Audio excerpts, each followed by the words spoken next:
Break the chain പദ്ധതി ക്രമക്കേടിൽ സാമൂഹ്യ സുരക്ഷാ മിഷൻ മുൻ എക്സിക്യൂട്ടീവ് ഡയറക്ടർ ഡോക്ടർ മുഹമ്മദ് അഷീലിനെതിരെ ധനകാര്യ വിഭാഗത്തിന്റെ പരിശോധനാ റിപ്പോർട്ട് ചെലവുകളുടെ പൂർണ്ണ ബില്ലുകളോ രേഖകളോ ഹാജരാക്കിയില്ല എന്ന റിപ്പോർട്ടിൽ പറയുന്നു. പദ്ധതി നടപ്പിലാക്കാൻ സാമൂഹ്യ സുരക്ഷാ മിഷനെ ചുമതലപ്പെടുത്തിയ സർക്കാർ ഉത്തരവുകൾ നിലവിലില്ല. അന്വേഷണ റിപ്പോർട്ടിന് പകർപ്പ് റിപ്പോർട്ടറിന്. അതേസമയം കണ്ടെത്തലുകൾ തള്ളി മുഹമ്മദ് അഷീൽ ധനകാര്യ വകുപ്പ് അഡീഷണൽ ചീഫ് സെക്രട്ടറിക്ക് കത്ത് നൽകി.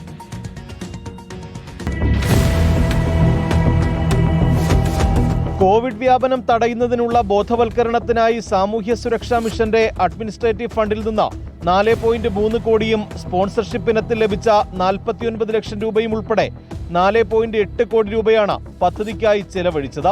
എന്നാൽ ക്യാമ്പയിൻ നടത്താൻ സാമൂഹിക സുരക്ഷാ മിഷനെ ചുമതലപ്പെടുത്തിക്കൊണ്ട് യാതൊരു ഔദ്യോഗിക ഉത്തരവും സർക്കാർ പുറപ്പെടുവിച്ചിട്ടില്ലെന്നാണ് കണ്ടെത്തൽ. മാനദണ്ഡങ്ങൾ പാലിക്കാതെ പല ഇടപാടുകളും നടന്നു. ചെലവുകളുടെ പൂർണ്ണ ബില്ലുകളോ രേഖകളോ ഹാജരാക്കിയില്ല. ബില്ലുകളിലും വൗച്ചറുകളിലും അവ്യക്തതയുള്ളതായി കണ്ടെത്തി. സാനിറ്റൈസർ, മാസ്ക് എന്നിവയുടെ നിർമ്മാണത്തിനായി സർക്കാർ അനുമതിയില്ലാതെ 33 ലക്ഷം മുൻകൂറായി നൽകി. ടെൻഡർ നടപടികൾ പാലിക്കാതെ പർച്ചേസുകൾ നടത്തിയെന്നും ധനവകുപ്പ് കണ്ടെത്തി. പദ്ധതി ഏകോപനത്തിനായി KSSM ആസ്ഥാനത്ത് വീഡിയോ കോൺഫറൻസ് റൂം സജ്ജമാക്കാൻ 19.64 ലക്ഷം രൂപ ചെലവഴിച്ചതിലും അപാകതകളുണ്ട്.